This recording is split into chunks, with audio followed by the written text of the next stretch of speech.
Prime time में आप सभी का स्वागत है। मैं हूं आपके साथ नीरू शर्मा। प्राइम टाइम में आगे बढ़ने से पहले आइए नजर डालते हैं इस वक्त की प्रमुख सुर्खियों पर। सुरक्षा बलों द्वारा सफल ऑपरेशन ने दक्षिण कश्मीर में आतंकवादी संगठनों को दिया करारा झटका और बड़ी संख्या में हथियारों का जखीरा भी किया गया बरामद।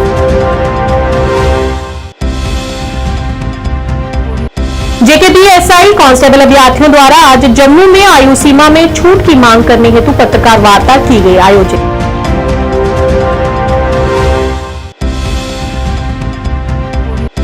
कड़ी सुरक्षा के बीच आज अमरनाथजी श्रद्धालुओं का एक और जत्था किया गया रवाना। श्रद्धालुओं ने प्रशासन द्वारा की गई व्यवस्थाओं पर भी संतोष जताया।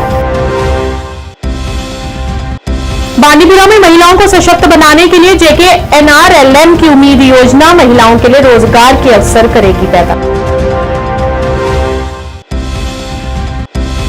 शिवसेना द्वारा कटरा में हिंदू धार्मिक स्थलों के विकास में सनातन संस्कृति और पौराणिक परंपराओं का विशेष ध्यान रखने की अपील।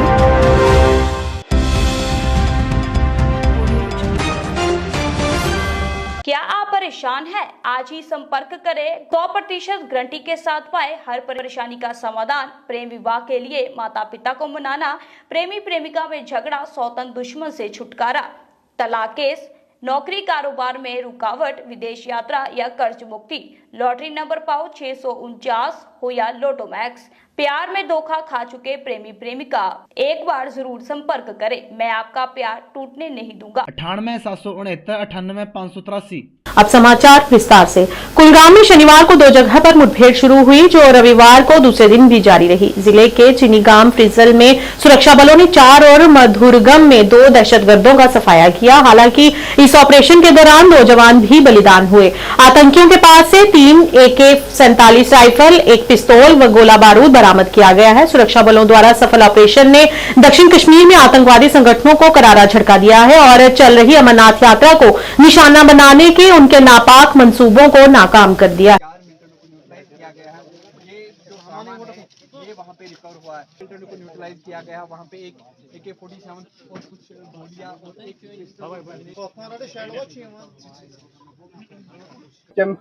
इस ग्रुप को ट्रैक कर रही थी जो कि शोपियां और कुलगांव के बॉर्डर पे हरकत करता था। हमें एक बड़ी सफलता तब मिली जब 6 जुलाई की सुबह खबर आई कि ये टेररिस्ट ग्रुप मदरगांव गांव के अंदर एक घर में बैठे हैं। इसके पश्चात तुरंत भारतीय सेना की 9वीं राष्ट्रीय rifle, 1 para SF, 7 para SF, Jammu and Kashmir police और 118 CRPF बटालियन की टुकड़ियों ने एक साथ मडरगांव में जॉइंट ऑपरेशन लॉन्च किया। ये ऑपरेशन के दौरान हमारे ट्रूप्स ने बहुत ही तेजी और होशियारी से सरप्राइज हासिल करते हुए जो टारगेट हाउस था उसको घेरे में ले लिया और इसके बाद टेररिस्ट के पास भागने का कोई गुंजाइश नहीं बची।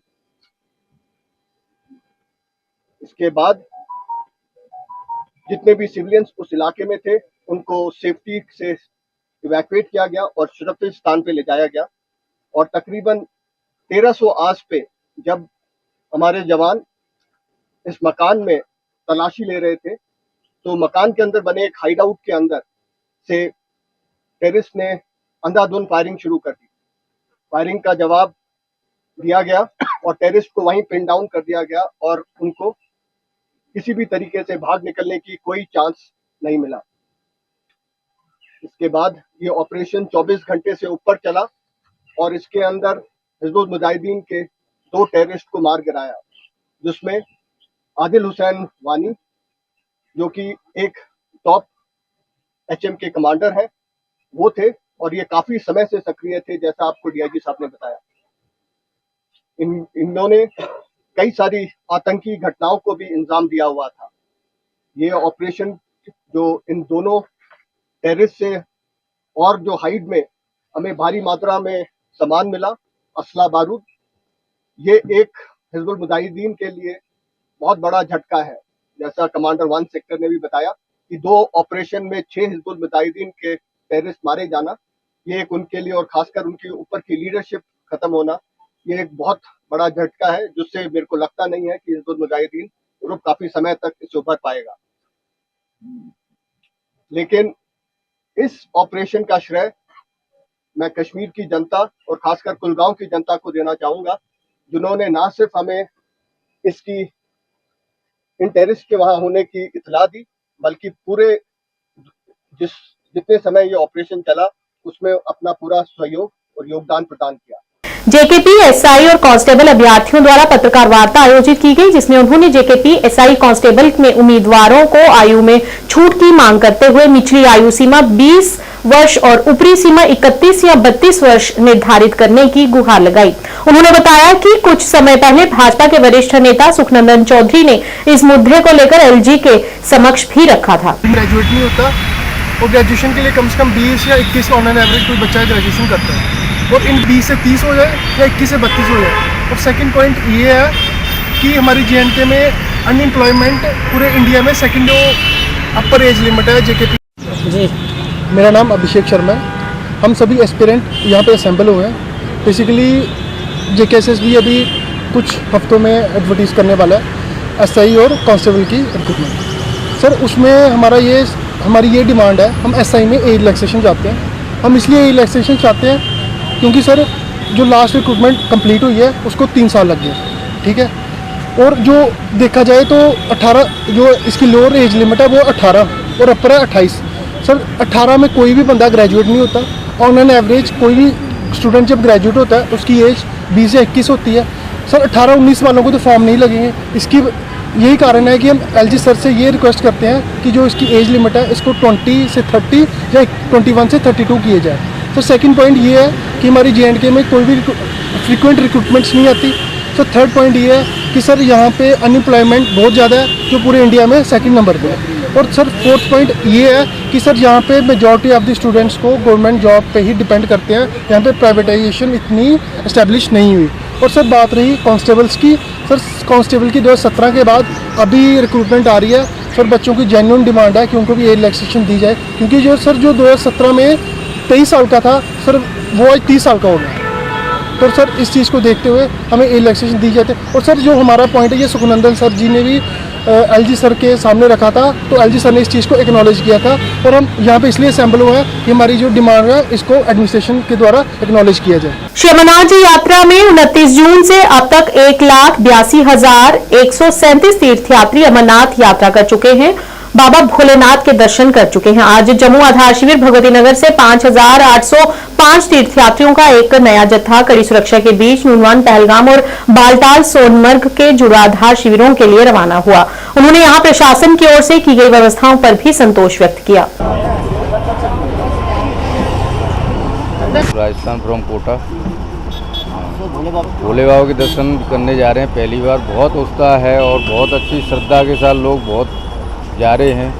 और इस पावन पर्व का एक मोदी जी को बहुत बहुत धन्यवाद, जिससे सब लोगों को इस चीज़ का सौभाग्य प्राप्त हो रहा है दर्शन करने का। बहुत अच्छी सिक्योरिटी व्यवस्था है और बहुत अच्छा अरेंजमेंट है और बिल्कुल कोई पैसेंजर को कोई दिक्कत नहीं हो रही है और इससे अच्छी सौभाग्य की बात कोई नहीं है।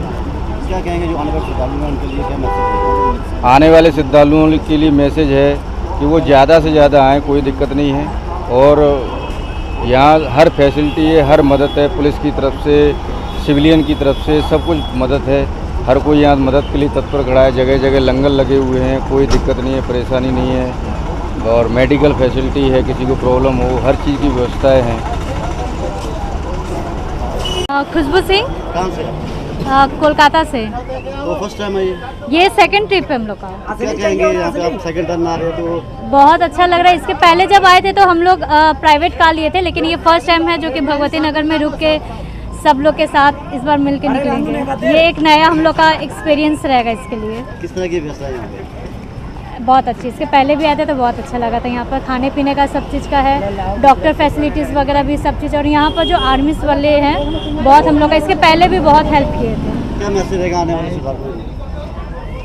महादेव का नाम लेके बस आते रहिए, सब यहाँ पर बहुत अच्छा है। जय भोले की। जय भोले की। मनीष है, यूपी से आया है। क्या कहेंगे यहाँ की व्यवस्था देख कर? और व्यवस्था यहाँ पे अच्छी है और कोई ज़्यादा परेशानी नहीं हो रही है, ठीक है। यानी यात्रा हम लोगों को जो भक्तगण है सभी सुविधाएं दी जा रही हैं। कितना उत्साह है यात्रा को लेकर? क्या कितना उत्साह है यात्रा को लेकर? यात्रा को लेकर बहुत उत्साह है, क्योंकि पहली बार जा रहे हैं तो उत्साह आती जाए कुल मिला के। क्या वहाँ कैसे बर्फ़ होगी, वहाँ पे शंकर जी पिंडी कैसी होगी। तो आइए और गंदगी को ना फैलाइए अपना, यानी कि हम लोगों को ही रहना है। अच्छे से आइए, अपना सब कुछ व्यवस्था सरकार के द्वारा किया गया है और सावधानी पूर्वक यानी कि आइए और शांतिपूर्वक दर्शन करिए, कोई दिक्कत नहीं है। सर क्या नाम हो, कहाँ से हैं? हम गुजरात से हैं, जयेश गोस्वामी है नाम। क्या कहेंगे यात्रा को लेकर, किस तरह की यहाँ व्यवस्था है? बड़ी दिलचस्पी थी, इसलिए हम पहली यात्रा में जल्दी से ही आ गए। हाँ, तो यहाँ के अरेंजमेंट किस तरह के लगे? अरेंजमेंट अच्छा है, सीधा ही वो कंफर्टेबल लगा, सीधा ही एंट्री मिल गई, हमारे पास डॉक्यूमेंट पूरे हैं, तो कोई दिक्कत नहीं है। क्या कहेंगे आने वाले श्रद्धालु लोगों के लिए? श्रद्धालु आए, जरूर आए, एक बार कश्मीर आए, बस जैसे हम कहते हैं कि एक बार गुजरात आए, एक बार कश्मीर आए। आप क्या कहेंगे यात्रा को? बस यही कहेंगे कि बस एक बार तो कश्मीर आना ही चाहिए। तो फर्स्ट टाइम जा रहे हो? हम फर्स्ट टाइम में आए हैं। तो क्या जहाँ की अरेंजमेंट और सुरक्षा के लेकर क्या कहेंगे आप?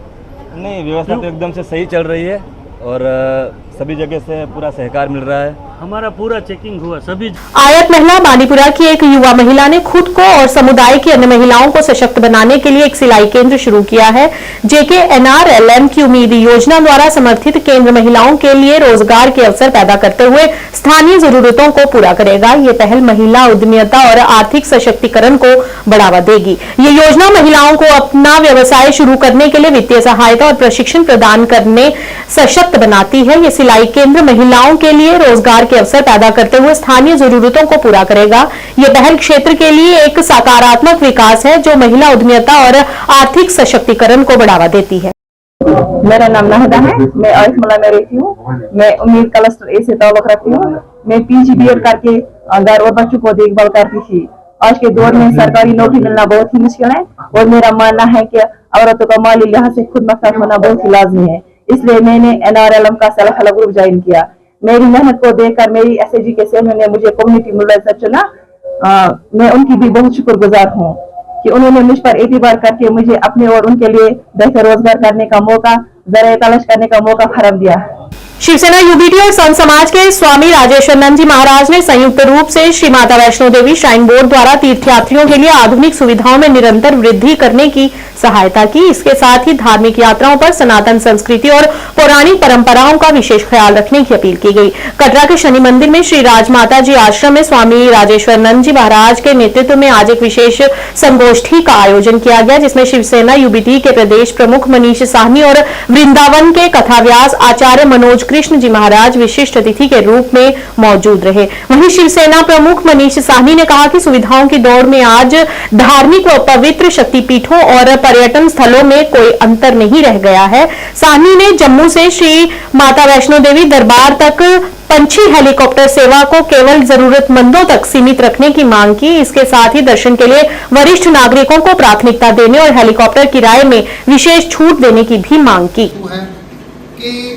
श्राइन बोर्ड के द्वारा निरंतर विकास की दृष्टि से आधुनिकता के मद्देनजर हेलीकॉप्टर, रॉपवे, वो जो सीढ़ी चलने वाली, इस सारी चीज़ों को लगातार बढ़ाया जा रहा है, लेकिन संस्कृति धीरे धीरे खत्म हो रही है। मैं बार बार श्राइन बोर्ड से कहूँगा कि सबसे पहला ड्रेस कोड शुरू किया जाए। जो भी पुरुष लोग हैं उन लोगों की ड्रेस नियत की जाए, धोती कुर्ते में, पजामे कुर्ते में, मैक्सिमम टेंट कमीज में उनकी वेशभूषा निश्चित की जाए। जो मेरी बेटियां हैं, महिलाएं हैं, अधनंगे कपड़ों में होती हैं, स्कर्ट पहनी होती है, निक्कर पहनी होती है, जीन्स पहनी होती है, बड़ी अशोभनीय लगती है। हमारी संस्कृति का ह्रास हो रहा है, नुकसान हो रहा है। तो ये बेटियों को साड़ी, सूट या जो भी हमारे राज्यों के अनुसार पारंपरिक परिधान है उसी में दर्शन करने की इजाज़त हो।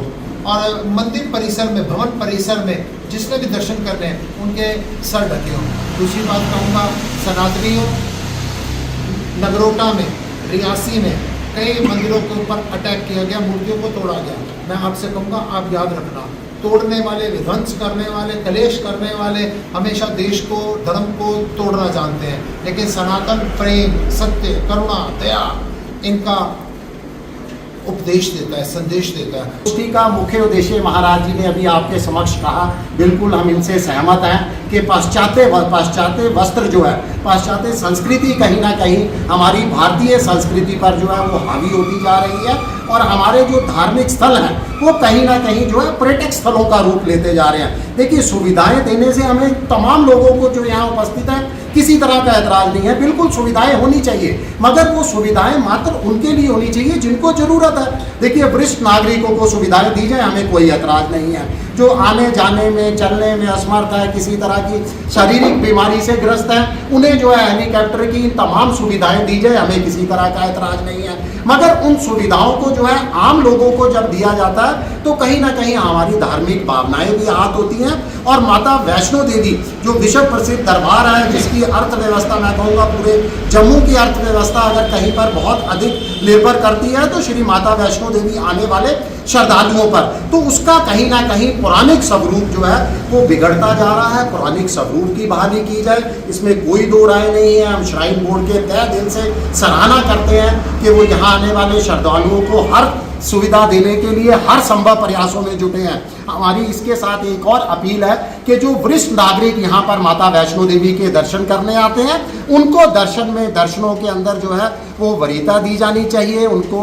उसके बाद उनको जो सीनियर सिटीजन हेलीकॉप्टर की अगर सेवा लेते हैं तो उसके अंदर भी उनको कंसेशन दिया जाए। दक्षिण कश्मीर में शहर के भीड़भाड़ वाले शेरबाग इलाके में स्थित अस्पताल अपनी पुरानी जीर्णशीर्ण और असुरक्षित इमारत के कारण गंभीर खतरे में है। यह अस्पताल जो पूरे दक्षिण कश्मीर क्षेत्र के साथ साथ चिनाब और पीर पंचाल घाटियों में सेवा प्रदान करता है। स्थानीय लोगों ने इमारत की सुरक्षा को लेकर चिंता जताई है। कई लोगों को डर है कि अगर अस्पताल को स्थानांतरित नहीं किया गया तो इमारत गिरने पर जानमाल का बड़ा नुकसान हो सकता है। इस मौके पर स्थानीय निवासियों ने इसकी स्थिति की ओर ध्यान देने की मांग की। MCH Anantnag is affiliated with GMC Anantnag. तो यहाँ बहुत प्रॉब्लम है। आपको नहीं मालूम है कि यहाँ कितने रश होता है। आपको मालूम है कि यहाँ से रामबन से पेशेंट आते हैं, वो यहाँ पे आते हैं। लेकिन एक बात है कि यहाँ का ये बिल्डिंग देखो, ये अनसेफ लगती है। We want a renovation. वो तो दीगर मसला है कि ये शिफ्ट करेंगे, शिफ्ट कितना कब करेंगे, लेकिन तब तक ये रिनोवेट होना चाहिए। ये बेसिक डिमांड है यहाँ हमारी नहीं बल्कि पूरे अनंतनाग की जो डिमांड है, ये 1956 में ये बिल्डिंग बनी है।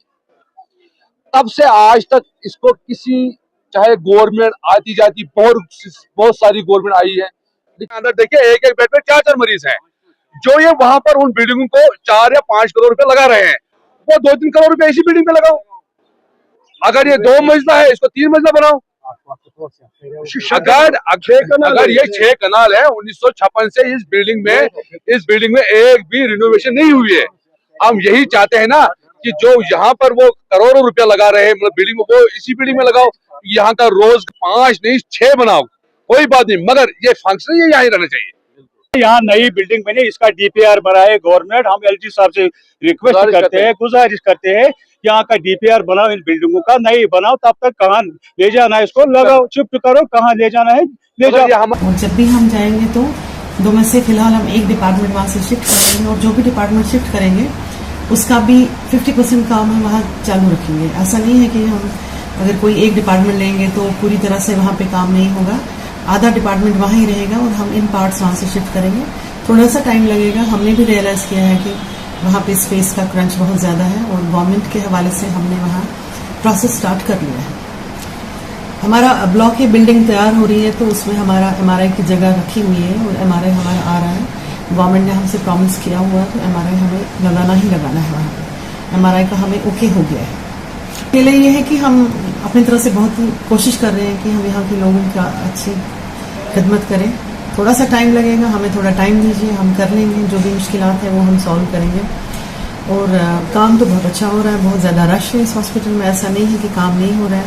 आज एक बार फिर जलशक्ति के अस्थायी कर्मचारियों ने जलशक्ति मुख्यालय में शांतिपूर्वक प्रदर्शन किया और चेतावनी देते हुए कहा कि तीसरी बार भारतीय जनता पार्टी की सरकार बनी है, लेकिन जम्मू कश्मीर प्रशासन ने अस्थायी कर्मचारियों की ओर कोई ध्यान नहीं दिया है। अगर समय रहते हमारी मांगों पर गौर नहीं किया गया तो आने वाले विधानसभा चुनाव में हम इस बार वोट से चोट करेंगे। उन्होंने कहा कि हमें स्थायी किया जाए, हमारा बकाया वेतन हमें दिया जाए, नहीं तो फिर एक बार जलशक्ति विभाग के अस्थायी कर्मचारी पानी सप्लाई बंद कर देंगे। इसकी जिम्मेदार पूरी जम्मू कश्मीर प्रशासन और जिला प्रशासन ही होगा।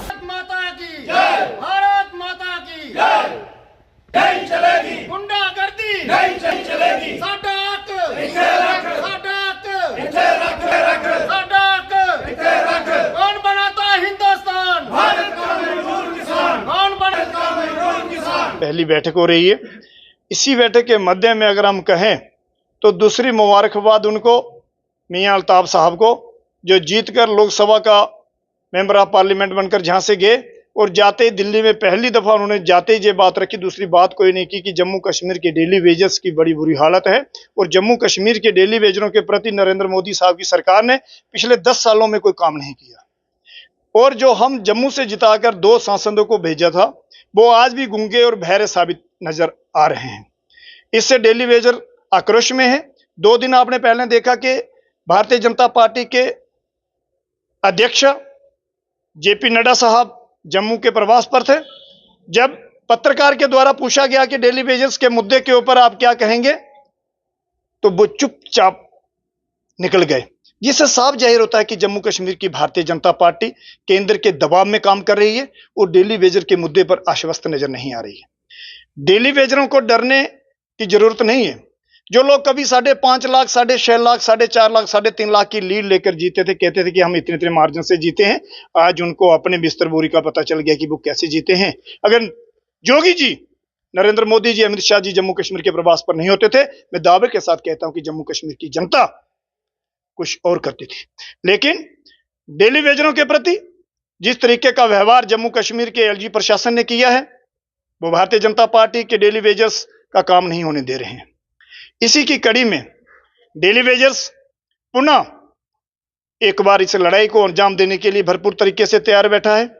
डेली वेजरों ने एक लोकतांत्रिक तरीके से अपने मुद्दे को सरकार के समक्ष, उपराज्यपाल के समक्ष रखा, मीडिया के समक्ष रखा और मैं सभी मीडिया का दिल की गहराइयों से अभिनंदन करता हूं कि जिस तरीके से हमारी मुहिम को जम्मू कश्मीर की मीडिया हो, केंद्र की मीडिया हो, दिल्ली तक लेकर गए।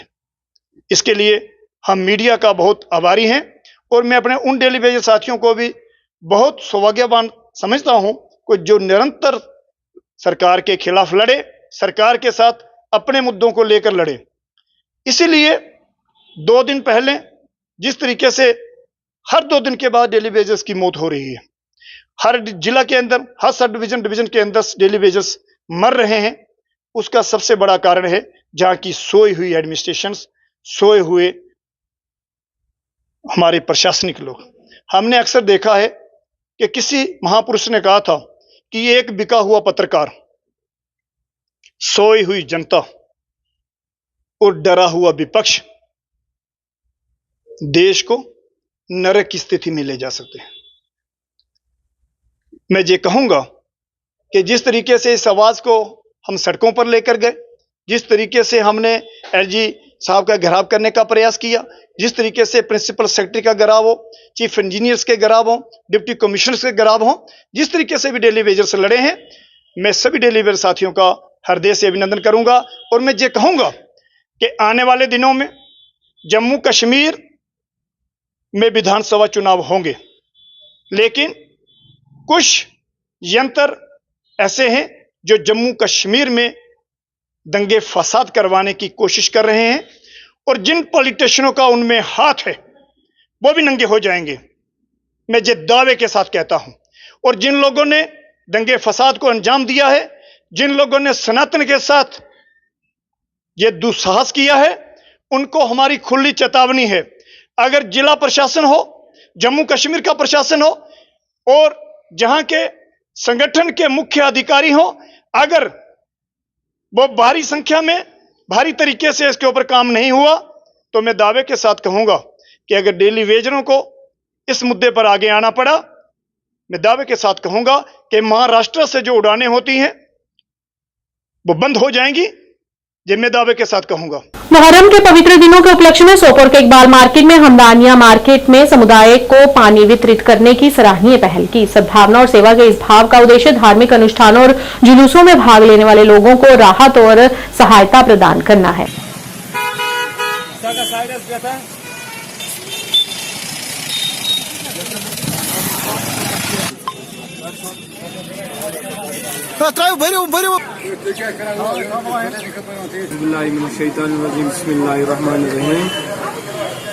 अल्लाह ताला का लाख लाख शुक्र है जिस अल्लाह ताला ने हमें ये तौफीक दिया।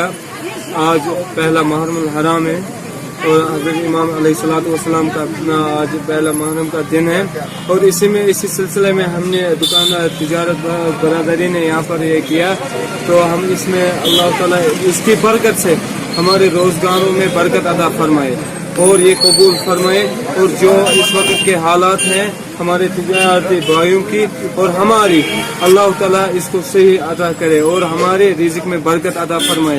और जो भी बीमार हैं जम्मू कश्मीर में अल्लाह ताला उनको शिफा अता करे।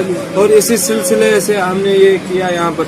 और हमारा अकीदा रहा है, हमारे बुजुर्गों का अकीदा रहा है, हमारे जद अजदाद का ये अकीदा रहा है। इस दिन पर ये मनाते हैं, ये कुर्बानी करते हैं, तो अल्लाह से यही दुआ गो है कि अल्लाह ताला हमें ये कबूल फरमाए। और हमें गुजारिश है अवाम से, एतकाद भाइयों से, किसी के बहाने में ना आए। और ये हमारा अकीदा है कि अकीदे पर रहने का हक है, हमारा यही अकीदा है। इंशाअल्लाह ताला हम इस अकीदे पर हमारे मरते दम तक रहेंगे। श्री सनातन धर्म सभा जम्मू की तरफ से शिव मंदिर दरमाड़ी के लिए भेजे गए शिव परिवार का स्वागत नगर के थापा चौक पर किया गया। सोमवार दोपहर को जम्मू से मूर्तियां रियासी में पहुंची, जहां पर श्री सनातन धर्म सभा, विश्व हिंदू परिषद, बजरंग दल और स्थानीय लोगों की तरफ से स्वागत किया गया। थोड़ी देर तक मौके पर भजन कीर्तन का कार्यक्रम भी हुआ। बाद में सभी लोग मूर्तियों के साथ दरमाड़ी के लिए रवाना हुए और उन लोगों के साथ तहसीलदार रियासी सुरेश सिंह और SHO चमन गोरखा भी मौजूद रहे। मूर्तियां मंदिर तक पहुंचाने के साथ ही पूरा इलाका हर हर महादेव के जय घोष से गूंज उठा। मिल जाने ही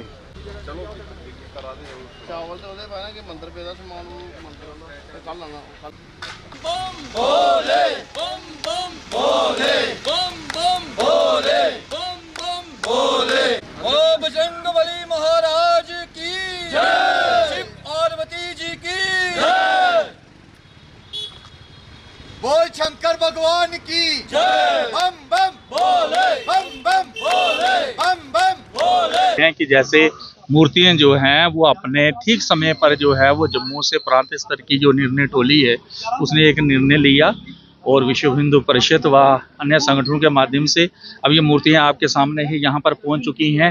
और मुझे लगता है कि इनको आज से ही वहाँ पूजा अर्चना शुरू होगी और 11 तारीख को इसका उद्घाटन 11 बजे है। उसमें प्राण प्रतिष्ठा जो है वो द्वारा उसका कार्यक्रम रहेगा। देखिए इसमें जो मूर्तियां हैं शिव परिवार के साथ हनुमान जी की मूर्ति है व शिवलिंग व अन्य और भी कुछ साथ में रखी हुई हैं। जो मूर्तियां जो हैं ये जिसमें बजरंग दल की मूर्ति आपने देखा ही होगा कि बजरंग बली जी की मूर्ति वाना शिव परिवार जो है वो साथ में पड़ा हुआ है और काफी अच्छा है। और का अध्यक्ष हूँ विश्व हिंदू परिषद से। मैं हिंदू समाज को एक संदेश छोटा सा है वही देना चाहता हूँ कि हिंदू इन जो कृत्य उपद्रवी लोग कर रहे हैं इन कृत्यों से घबराएं नहीं। क्यों? क्योंकि हिंदू समाज, हिंदू धर्म, सनातन धर्म जो है ये एक बहुत विशाल है। ये इन छोटी मोटी मूर्तियों को खंडित करने से कुछ नहीं होगा इसका नुकसान। ठीक है, जंगल में बहुत से वृक्ष होते हैं, उनमें अलग अलग विशेषताओं के साथ उनके अपनी अपनी जीवन वो व्यतीत करते हैं। वैसे ही हिंदू समाज है। चीड़ का वृक्ष जो है वो जब एक बार जिस टहनी से काट दिया जाए वहां पे दोबारा नहीं पनपता वो। ठीक है, जो सनातन धर्म है ये चीड़ का वृक्ष नहीं है। जिस वृक्ष के नीचे हम खड़े हैं बरगद का पेड़, इसको जितना काटोगे ये उतना फलेगा, उतना फूलेगा। पिछले कई 100 शताब्दियों से हिंदू समाज को, हिंदू जो सनातन धर्म है उसको बहुत काट छांट की जा रही थी, पर इसका कोई अंत नहीं हुआ। वो हताश हो चुके हैं, इसलिए अब छोटी छोटी हरकतों पे आ गए हैं। मंदिरों में मूर्तियों को खंडित करना है, उससे क्या हो जाएगा। पूर्व स्वास्थ्य मंत्री और पीडीपी नेता सोफिया अब्दुल गफ्फार ने इस्लामिक नववर्ष के अवसर पर पूरे इस्लाम समुदाय को हार्दिक शुभकामनाएं दी हैं और प्रार्थना की कि यह वर्ष सभी के लिए शांति, सुख, समृद्धि और खुशियां लेकर आए। मैं अपनी तरफ से जो इस्लामी कैलेंडर के मुताबिक 1444 हिजरी का साल शुरू हुआ है, तमाम मुसलमान आलम और बिलखुसूस जम्मू कश्मीर के मुसलमानों को अपनी तरफ से नए साल का मुबारकबाद पेश करता हूं और दुआ करता हूं कि ये नया साल अमन अमान और तरक्की का साल हमारे लिए साबित हो। और दूसरा, ये महरमुल हराम कुर्बानी का है कि इसमें हजरत इमाम हसन और हुसैन ने कुर्बानी दी है, और उस जज्बे को मद्देनजर रखकर मैं तमाम अहले तशरीफ बरादरी को इस साल की मुबारकबाद पेश करता हूं और दुआ करता हूं कि ये जो कुर्बानी का जज्बा है इस्लाम को बचाने के लिए, ये तमाम मुसलमानों के दिलों में मौजूद रहे और उसका वजूद रहे। हंदवाड़ा के वासपुरा इलाके के निवासियों ने पिछले 3 महीनों से नल का पानी उपलब्ध कराने में विफल रहने के लिए जल शक्ति विभाग के खिलाफ विरोध प्रदर्शन करने के लिए तलरी पुल के पास हंदवाड़ा मगाम रोड को अवरुद्ध कर दिया, जिसके बाद आज सैकड़ों वाहन सड़कों पर फंस गए। प्रदर्शनकारियों ने विभाग के खिलाफ नारेबाजी की और रोष प्रकट किया। प्रदर्शनकारियों ने कहा कि पिछले 3 महीने से पानी की अनुपलब्धता के कारण उन्हें भारी कठिनाइयों का सामना करना पड़ रहा है। जम्मू कश्मीर पुलिस नायब तहसीलदार हंदवाड़ा सहित अन्य अधिकारियों के साथ मौके पर पहुंचे और प्रदर्शनकारी महिलाओं को आश्वासन दिया कि उनकी वाफी शिकायत का कुछ दिनों के भीतर निवारण किया जाएगा और दोनों तरफ यातायात बहाल कर दिया गया। बाद में प्रदर्शनकारियों ने अपनी समस्याओं पर चर्चा करने के लिए एडीसी कार्यालय हंदवाड़ा का दौरा किया और अपील करते हुए जल्द उनकी समस्या का समाधान करने की मांग की। रोड पे दबा स्मार्ट सिटी हंदवाड़स नश 1 किलोमीटर दूर, ज्यादा दूर 1 किलोमीटर अगर हपर ITI 1 किलोमीटर दूर तमान हंदवाड़स मन आब कि बाकी इलाकन क्या ये पे राजवारस तेल, ये पे सटपोरस अपर सोपर गलियन तम पे तेल 1 किलोमीटर दूर अत तेल फ्योर त्रयित। ओतर इलेक्शन मे आब बंद, तहसीलदार साहब आव पान तौर दपान खाली त्रयित 10 मिनट आज दी मकलान ये सबन तेल पेमुत अत कत खाली रपे bill Teej bill power राजवार bill तावन यह परेशानी आब बस अमे खतर आज 2 चीज जरूरत या हवा न आब न हवाई थवान न हवा आब आब ओनमुत दुतुक यथ बाग वाल खाली ये पोस रपे बे ना कह जात वन स्कूल तमें स्कूल खुदायस नजदीक 3 शुरन पे गर यून पे त्रेश सह गए ना फेल तथ त्रावान 4 बज बैग अड़स गंटस आब बोरवेल त्रावान 4 तथ वजल आब खसा पे तथ पे खसा सह तील खुदायस नजदीक अगर तम स्नान तक कर मह चलान सोरे नीर वह ठहरा त्रानस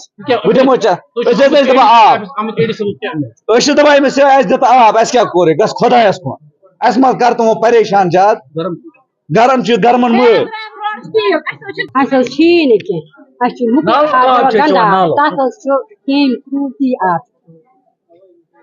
गुजारिश कर आब चला लोन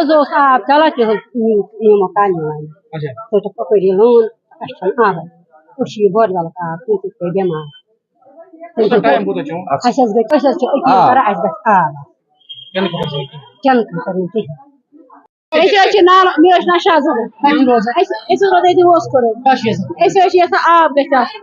आब नाल मुकर आब चलान के पास जाना चाहिए। रास्ते बंद करने से मसले हल नहीं होते हैं। अभी जो आप बात कर रहे हैं, जहाँ पे हमारी कुछ माएँ बहनें उन्होंने रास्ता रोका था, उनको भी यहाँ समझाया कि ऐसा नहीं करना चाहिए। वहाँ पानी आता था, वो कहते 4 घंटे का पानी सुबह आता था पिछले कुछ दिनों से, क्योंकि आपको पता है गर्मी बढ़ी और हमारे जो पानी के वसाइल हैं बहुत तेजी से खुश्क हो रहे हैं और इसमें क्वांटम ऑफ जो वाटर का फ्लो था उसमें कमी आई है। इस चीज के चलते जो मुख्तलिफ इलाके हैं, मुख्तलिफ छोटे मोहल्ले हैं या जो पुराना जो नेटवर्क है वो मुतासर हुआ है और पानी की जो फ्लो है या क्वांटम है कम हुआ है। इसमें लेकिन हमने उनको ये किया कि रात को वो वापस पानी आ जाएगा, जो 6 घंटे आता था रात को कम से कम 7 घंटे वापस आना चाहिए। साथ में हम वाटर टैंकर भी भेजते हैं। लेकिन सब में लोगों को याद रखना चाहिए कि जेजेएम का जो अभी जाल बिछ रहा है, मैं आपको बताऊं अगले 6 महीने तक, जो मेरी अंडरस्टैंडिंग है और जो हमारे टेक्निकल एक्सपर्ट से बात हुई है, अगले 6 महीने तक इसके ऑलमोस्ट 80% जो मसले हैं इस तरह के वो हल हो जाएंगे। मुहर्रम अल हरम कल से शुरू हो गया है। इस संबंध में अंजुमन शरिया शिया हजरतुल इस्लाम वल मुस्लिमीन के अध्यक्ष आगा सैयद हसन अल मुसावी अल सफवी ने इमाम हुसैन और उनके साथी मिशन के शहीदों को श्रद्धांजलि दी। अपने एक संदेश में उन्होंने सभी विद्वानों से अनुरोध किया कि वे अपने भाषणों में समस्याओं और समाधानों के लिए इस्लामी संबोधनों को प्रचारित करें।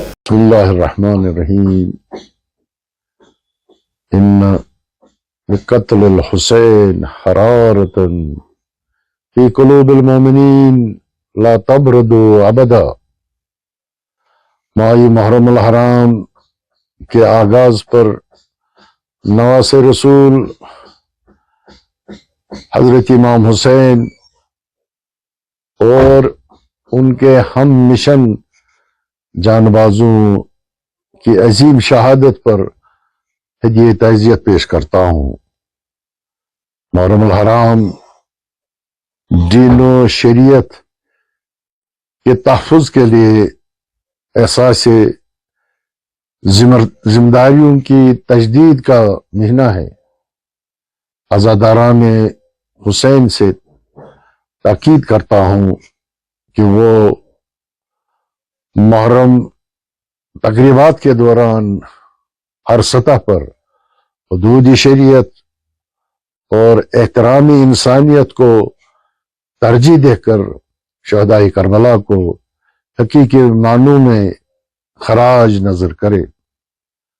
मुहर्रम अल हराम के पेश नजर उलमाए किराम से मुअद्दबाना गुजारिश करता हूँ कि वो माशरे में मौजूद मसाइल और मुश्किलात के हल के लिए इमाम हुसैन ने अपने खुतबों में जो कुछ बयान किया है उनसे लोगों को आगाह करें। बारामूला के अतिरिक्त उपायुक्त डॉक्टर जहूर अहमद रैना ने आकांक्षी जिलों और आकांक्षी ब्लॉकों में 6 प्रमुख विकास संकेतकों में 100% लक्ष्य हासिल करने के लिए नीति आयोग द्वारा हाल ही में शुरू किए गए संपूर्णता अभियान के हिस्से के रूप में government girls higher secondary school से संपूर्णता अभियान यात्रा को हरी झंडी दिखाई। इस यात्रा में बड़ी संख्या में छात्रों, शिक्षकों, स्वास्थ्य कार्यकर्ताओं और अन्य हितधारकों ने भाग लिया।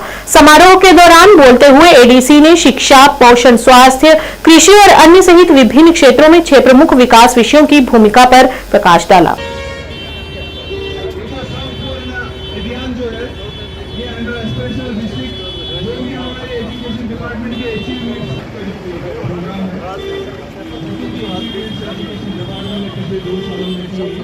एजुकेशन डिपार्टमेंट में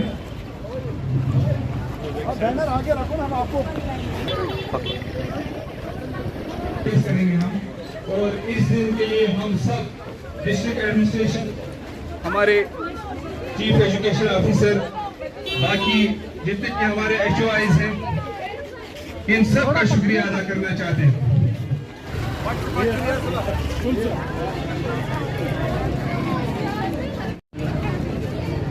Niti Aayog, erstwhile Planning Commission, Government of India launched a nationwide campaign, namely Sampurnata Abhiyan, with a focus to attain saturation in 12 key social sector indicators in 500 aspirational blocks and 112 aspirational districts.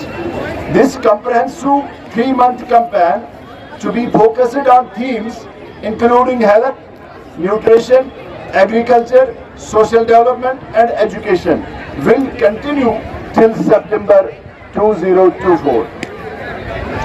Our district Baramulla is aspiration district and block Singhpura and Uri is aspiration blocks.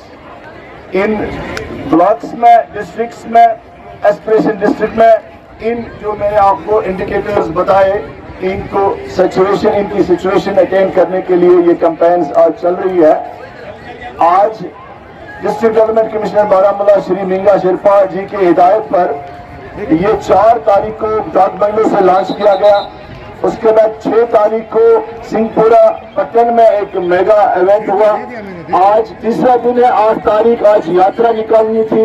Additional district development commissioner deputy commissioner doctor Zahoor Ahmad Rana साहब ने flag of की। Principal यहाँ के हमारी section officer Ramzan साहब, हमारे fraternity और सबसे ऊपर प्यारे बच्चों, आप सभी को आदाब, सत श्री अकाल। जब ये रैली शुरू हुई तो डॉक्टर रैना साहब ने आपको बखूबी इसके बारे में जानकारी दी कि आज का ये जो प्रोग्राम है ये क्यों मुनक़िद किया गया है। इसमें कुछ 6-7 इंडिकेटर्स को लेके, जैसे सर ने बोला कि हमारा डिस्ट्रिक्ट जो है वो एस्पिरेशनल डिस्ट्रिक्ट में चल रहा है, तो जो 6 उसमें से लगभग 3 इंडिकेटर जो है वो मेडिकल एंड हेल्थ एजुकेशन के हैं और 2 इंडिकेटर्स एग्रीकल्चर वालों के हैं। ये तरक्की में बहुत पीछे लाया गया, बड़े इंडिकेटर्स हैं। इंडिकेटर्स हेल्थ के हैं, एजुकेशन के इंडिकेटर्स, 5 इंडिकेटर्स हैं। उसमें जब रैंकिंग हो गई, बारामूला डिस्ट्रिक्ट जो है ये बैकवर्ड डिस्ट्रिक्ट में माना गया, तो फिर एक नीति आयोग एक नया इंस्टीट्यूशन, नीति आयोग एक इंस्टीट्यूशन है। श्रीनगर में आज बड़ी संख्या में कार्यकर्ता और समर्थकों ने एनसी कार्यालय परिसर में एनसी के पूर्व मंत्री और ईदगाह निर्वाचन क्षेत्र के प्रमुख मुबारक गुल को हटाने के लिए विरोध प्रदर्शन किया। इस मौके पर प्रदर्शनकारियों ने कहा कि मुबारक गुल निर्वाचन क्षेत्र में लोगों की जरूरतों को पूरा करने में विफल रहे हैं। बाद में नेशनल कॉन्फ्रेंस के वरिष्ठ नेता अली सागर और नाजिर असलमानी ने उन्हें इस मुद्दे का समाधान करने और पार्टी के शीर्ष नेतृत्व के साथ चर्चा करने का आश्वासन दिया।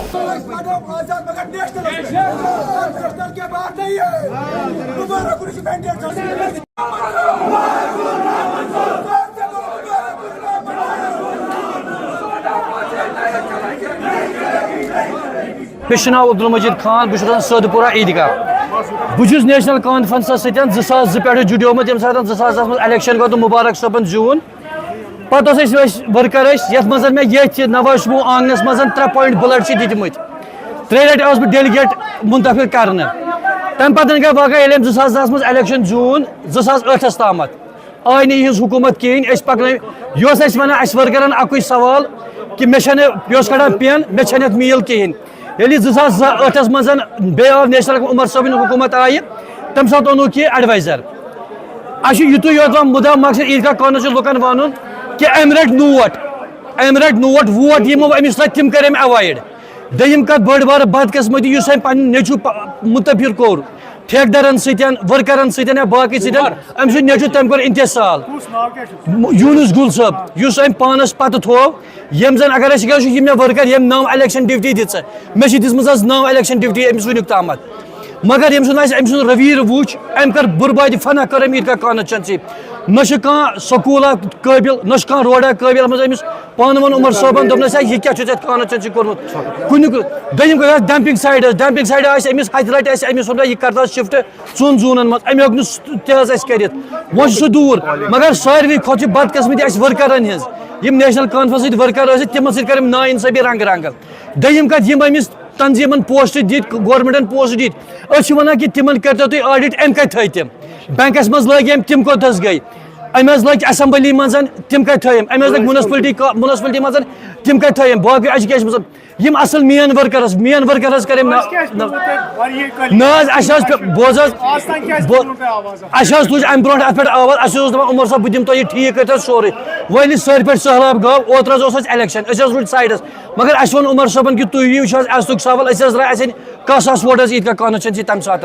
जनता दल यूनाइटेड द्वारा आज श्रीनगर में एक सेमिनार का आयोजन किया गया जिसमें जनता दल यूनाइटेड के यूटी अध्यक्ष जीएम शाहीन ने नए प्रवेशकों का स्वागत किया। शाहीन ने कहा कि पिछली सरकार ने इन युवाओं का शोषण किया था और ये युवा अब मुख्य धारा की पार्टियों के अंदर देश को मजबूत बनाना चाहते हैं। उन्होंने सभी नए प्रवेशकों से अपील करते हुए पार्टी की मजबूती और देश हित में कार्य करने को कहा।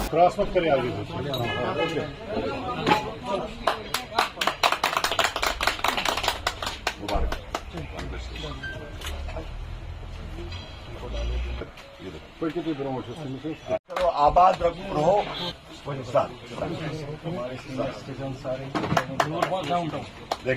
है और आप जिनको ये सरकारी स्टोन पेल्टर्स बता रही थी वही लोग हैं जिन्होंने आज हमारे साथ ज्वाइन किया और हम मानते हैं कि आने वाले दिनों में देश को आगे ले जाने में, जम्मू कश्मीर के साथ साथ देश को भी आगे ले जाने में जो है इनका बड़ा ज़बरदस्त योगदान रहेगा।